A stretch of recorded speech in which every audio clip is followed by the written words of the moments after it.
Okay, we're going to look at chapter 3. And to start this chapter, we are going to be talking about what are called measures of center. And this is basically measures of center are a central or middle-ized type value for our data set. Okay, so the first one of these is going to be the mean.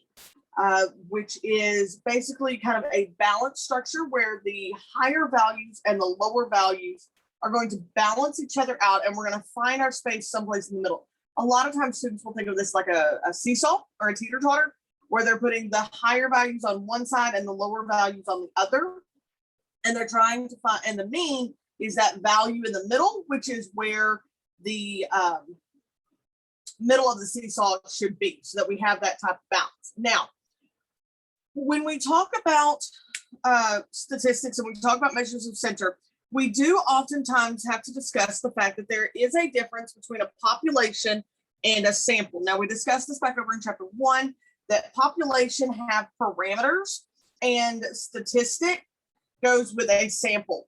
So when we talk about this, oftentimes there are different notations used so that from a statisticians or mathematicians standpoint, they know very quickly whether or not the data set that was utilized for this was a population or a sample. So when we're talking about mean, for the population mean, we're going to be using this Greek letter, looks kind of like a U with a tail on the front. This is the Greek letter mu.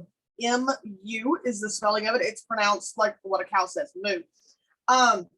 Now, one of the things that we do notice is that oftentimes when we do population parameter information, we often use Greek letters for those population values, whereas sample notations traditionally use more of our regular alphabet. So here, when we talk about sample mean, we have an X with a bar over the top of it, and that is pronounced X bar.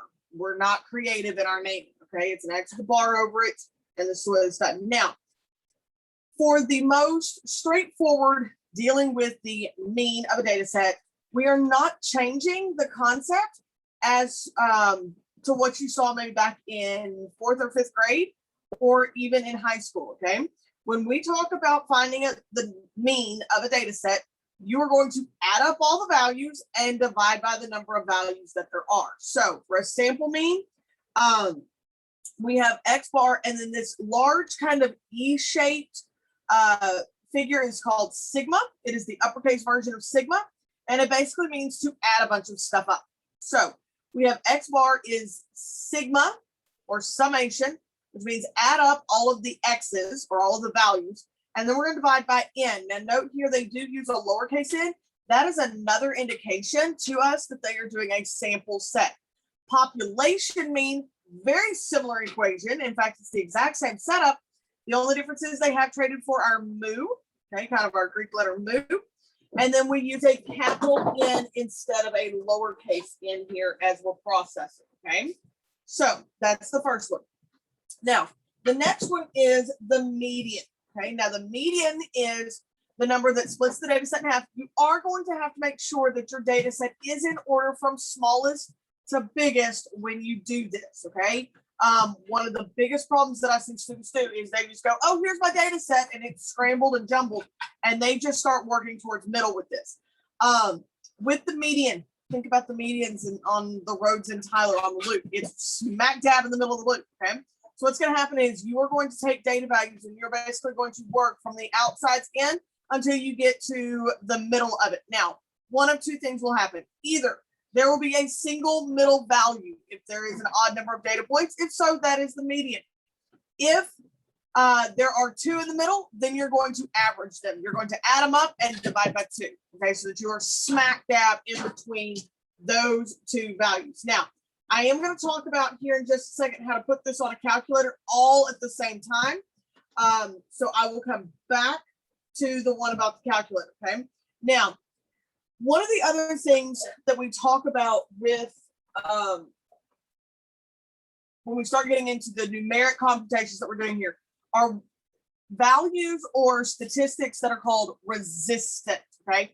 Resistant means that they don't change a lot when you have an extremely high or extremely low value. Okay. Think of it kind of like a rubber band. If something is resistant, it is a really tight rubber band. Okay. Where when you try and stretch it out, it doesn't stretch a lot. Okay. It doesn't move a lot. Whereas if something is not resistant, it's kind of a little bit looser rubber band where if you pull hard to one side, it's going to pull a lot. Okay.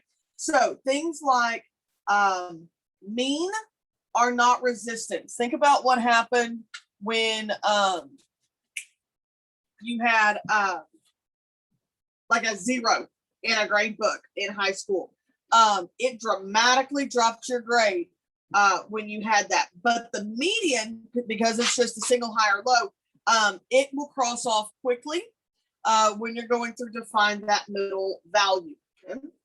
Now, we had talked about the shape of a data set when we were in the previous chapter. And so using the mean and the median, you will also be able to determine whether or not something is skewed left or skewed right or symmetric based on how the mean and the median are related to each other. So if the mean and the median are the same, then your data set is going to be symmetric. Okay? If your mean is higher, and guys, we're talking it needs to be substantially higher, okay, by comparison to the data, okay? We're not talking like it's my mean is 70 and my median is 69.9, okay? We're not talking about stuff that's close. We're talking the mean is 70, the median is 62, okay? Things like that. If the mean is higher, then it is going to be skewed to the right, okay? If the mean is lower than our median, then we are going to be skewed to the left when that happens, okay?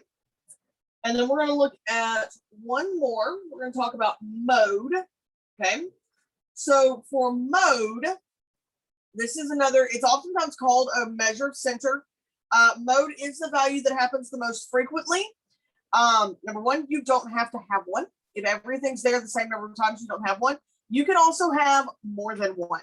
Okay, so if two different data values show up 3 times and everything else is there less, then they are both considered the mode. You can have 3 values as a mode. You can have lots of values. Okay. Now there is some argument that mode should not be included as a measure of center. Because the mode could actually be anywhere in the data set. It could be the largest, it could be the smallest when this is processing through, but we do still include it traditionally in the top 3. If you think about it, most of the time you were asked to find mean, median, mode, and then you may have also been range, but that's not a measure of center. That's another section for us to work with, okay? And then mean and median has to be done on numeric data or quantitative data. Qualitative data, though, can have a mode. Okay, so you can find a mode for that. So we're going to take a look at a couple of these lovely little exercises. We are going to talk about how to do a few of these by calculator, okay, so that you know how this works. So I'm going to put our first data set up here.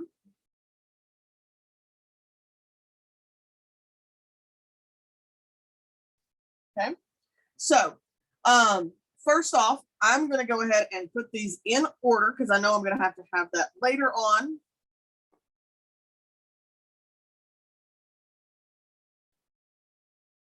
Okay, so now in order to find the mean, we're going to add all of these up. When we add all these up, we get 370. 1, 2, 3, 4, 5, 6. There's 6 of them. So this is going to be 61.67.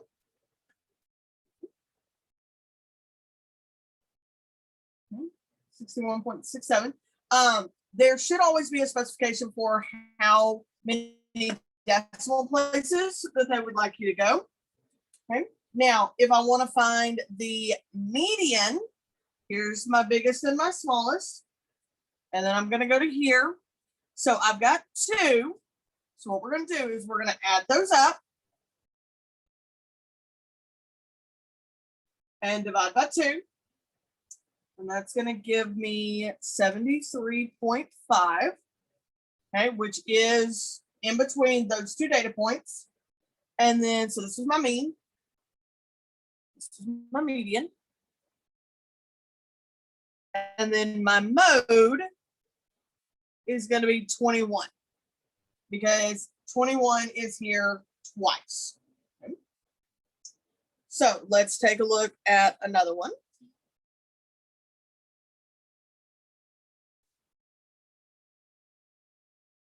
Okay. So we have 8, 8, 9, 7, negative 16. So again, I'm going to put them in order. Negative 16, 7, 8, 8, 9. So when we add all of this up for the mean, we're going to have 16 divided by 5, which is 3.2. For my median, I'm going to work to middle. So this one with this one, this one with this one. I've got a single value in the middle, which is going to be 8. And then my mode, which is most often, is also 8. Now, let's talk about how to put this onto a calculator. I'm going to use the same data set. Okay.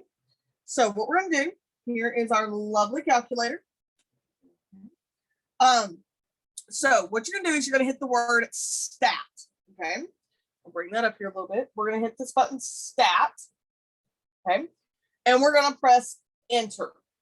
You should have a table that comes up that says L1, L2, L3, so on and so forth. And I'm going to put this data set in. You do not have to put the data set in order. The calculator will handle all of that computation for us. So I actually put this in the original set, the 8, 8, 9, 7, negative 16. And then what I'm going to hit is I'm going to press stat again. I'm going to press the arrow over button to the right, over to cal. And I'm going to do this 1 var stats. And I'm going to press enter enough times until it calculates. Okay, mine was about 4 times. Now, the calculator, when it comes up, is going to give you several things. The first one is going to be your mean. Okay, it even uses X bar. So it says 3.2. Now, we'll be using some of these other values here in just a little bit. Okay. It will also give you, if I down, it will also give me the median. That's going to be where it says MED. Okay, so it shows me that it, now the calculator will not give you the mode.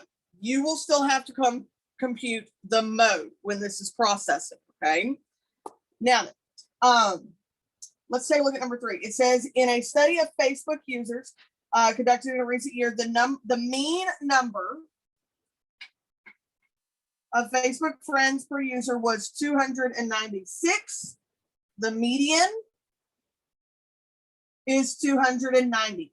And they ask, would we expect this to be skewed to the right, skewed to the left, or approximately symmetric? Guys, these, yes, they are off by 6, but this is a fairly large number. So this would be approximately symmetric. Okay. Now then, we've got number 4. It says a study of Facebook users conducted in a recent year. The mean was 245.